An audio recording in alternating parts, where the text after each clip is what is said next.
Hi, நான் officially ஊஓ நானிப்பால் சேர்ந்துட்டேன். ஆனால் ஒரு நாளைக்கு 7 தடவை சாப்பிட ஆரம்பிச்சிட்டேன். எனக்கு நல்லா ஞாபகம் இருக்குது. காலையில் ஒரு 11 மணிக்கு இருக்கும்.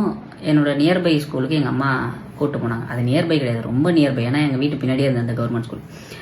போன உடனே ஹெட் மாஸ்டர் ரூமில் போனோம். என்னை ஹெட் மாஸ்டர் போனோடனே, அப்பாடா இந்த பையன் எப்படியோ ஸ்கூல் சேர வந்துட்டான்டா அப்படின்னு சொன்னார். ஏன்னா அதுக்கு முன்னாடி நான் அக்கா கூட நிறையா தடவை அந்த ஸ்கூலுக்கு போயிருக்கேன். எனக்கு அந்த ஸ்கூலில் ஒரு நல்ல ரெப்யூட்டேஷனும் உண்டுன்னு வச்சுக்கோங்களேன்.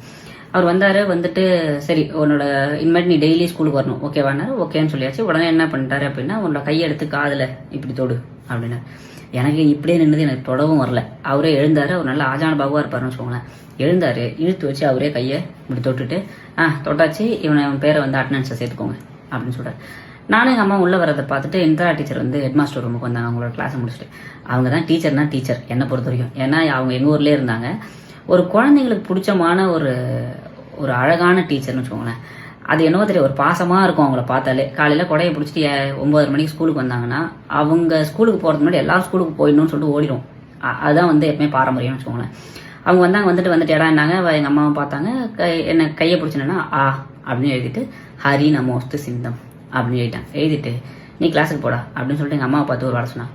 உன்னோட கடைசி குழந்தையும் படிக்க வந்துருச்சு. ஸோ இனிமேட்டு உன்னோட கஷ்டமே எதுவுமே கிடையாது, கவலைப்படாத, வீட்டுக்கு போ அப்படின்னு சொல்லிட்டாங்க. ஓகேவா? அதுக்கப்புறம் என்ன ஆச்சு அப்படின்னா, நான் 7 தடவை சாப்பிட ஆரம்பிச்சிட்டேன். எங்கள் அம்மாவுக்கு என்ன பண்ணுறதுன்னு தெரியல. ஏன்னா காலையில் 8 மணிக்கு நான் எப்பயும் போல எங்கள் அக்கா கூடலாம் கிளம்பிடுவேன். 8 மணிக்கு ஒரு தடவை சாப்பிடுவேன். 9 மணிக்கு ப்ரேயருக்கு முன்னாடி, 11:15 lunch tea break, 12:40 lunch brake, 3:15 tea break, 4:30 மணிக்கு ஸ்கூல் முடிஞ்சிடும். அப்போ ஒரு தடவை 8 மணிக்கு நைட்டு சாப்பிட்டு டின்னர். இது எல்லாமே இருந்தோன்னே எங்கள் அம்மாவுக்கு என்ன பண்ணுறதுனே தெரியல. ஏன்னா அதுக்கு முன்னாடி நான் சாப்பிட்டுட்டு தான் இருந்தேன். இந்த கதையை நான் இப்போ உங்களுக்கு சொல்கிறேன் அப்படின்னா, எங்கள் அம்மா ரொம்ப ஸ்ட்ரகிள் ஆகிட்டாங்க நான் சாப்பிட்றத பார்த்து.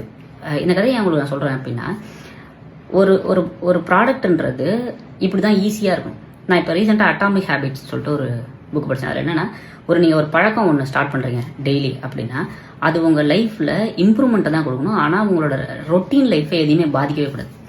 இப்போ அகாடமிக்ஸ் எப்படி உங்கள் லைஃப்க்கு இம்ப்ரூவ் ஆயிடுச்சு பாருன்னா, ஒரே ஒரு கிளிக் தான், கூகுள் சைன்இன், வேலை முடிஞ்சுது. நெக்ஸ்ட்டு நம்ம ஆல்ரெடி சேட் ஜிபிடி அந்த மாதிரி யூஸ் பண்ணிட்டு இருக்கோம். அது கூட நம்ம சேட் பண்ணிக்கிட்டே தான் இருக்கும். ஸோ நமக்கு ஏதாவது டவுட் தான் எடுக்கிறோம், டக்குன்னு சேட் பண்ணுறோம். ஓகேவா? ஸோ அதனால தான் நம்ம திரும்ப அதை யூஸ் பண்ணிகிட்டே இருக்கும். அதே மாதிரி தான் அகாடமிக்ஸ். நீங்கள் எடுக்க போகிறீங்க, இதுலேயும் ஏஐ மென்டார் இருக்குது, நீங்கள் சேட் பண்ண போகிறீங்க.